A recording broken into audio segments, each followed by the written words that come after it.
હર હર મહાદેવ, ઓમ નમઃ શિવાય, જય વાડીવાળા હનુમાનજી। હું શાસ્ત્રી ઋષિકેશ ત્રિવેદી, જય વાડીવાળા ધામ ચેરિટેબલ ટ્રસ્ટ સુરતથી।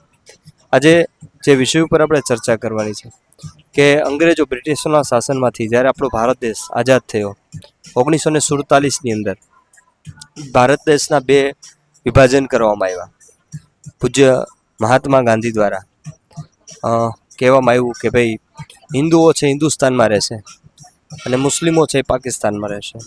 તો અત્યારે આવું કેમ થઈ રહ્યું છે? જેટલા મુસ્લિમો પાકિસ્તાનમાં છે એટલા જ મુસ્લિમો સામે હિન્દુસ્તાનની અંદર પણ રહે છે સાહેબ।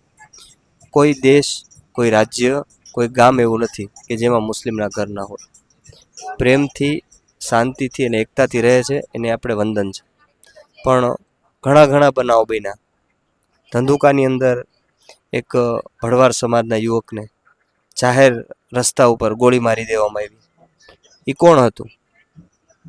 અત્યારે જે આતંકવાદી હુમલો થયો જમ્મુ અને કાશ્મીરની અંદર, ત્યાં એક દુઃખ એ વાતનું છે કે એક નાનો 12 વર્ષનો છોકરો છે ને, એ પણ એવું કહે છે કે ત્યાં જ્યારે અમારી ઉપર ફાયરિંગ થયું ને ત્યારે પૂછવામાં એવું છે કે તમે હિન્દુ છો કે મુસ્લિમ છો? એટલે આ વિચારવા જેવો વિષય છે। તો હિન્દુસ્તાનની અંદર હિન્દુઓ રહે છે એટલે જોકે આપણે કીધું છે ભારત માતા માટે તો બધા સરખા છે, પણ આપણે બધાને સરખા માનીએ છીએ તો એને પણ આપણને સરખા માનવા પડશે।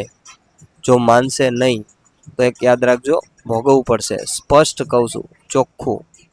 અત્યાર સુધી વિડીયો બનાવ્યા ને ઘણા સનાતન ધર્મ વિશે, એમાં એવું કીધું હતું કે આપણને વિધર્મીઓથી ડર છે, વિધર્મીઓ કીધું હતું, પણ આજે સ્પષ્ટ કહું છું કે મુસ્લિમોથી। જ્યારે જ્યારે કોમી રમખાણો થાય છે તો કાંઈ પાકિસ્તાનથી કોમી રમખાણ કરવા અહીંયા નથી આવતા। એટલે ખાસ હિન્દુસ્તાનનો જે ભોળપણ છે, ઇન્ડિયન આર્મીની જે સરળતા છે, હિન્દુસ્તાન પોલીસની જે સરળતા છે, એનો સદુપયોગ નહીં કરો, ગેરઉપયોગ નહીં કરો। અને જો એ વિફરશે તો એના પરિણામ શું આવશે આજની તારીખમાં બધાએ જોયા। હર હર મહાદેવ, ઓમ નમઃ શિવાય, જય વાડીવાળા।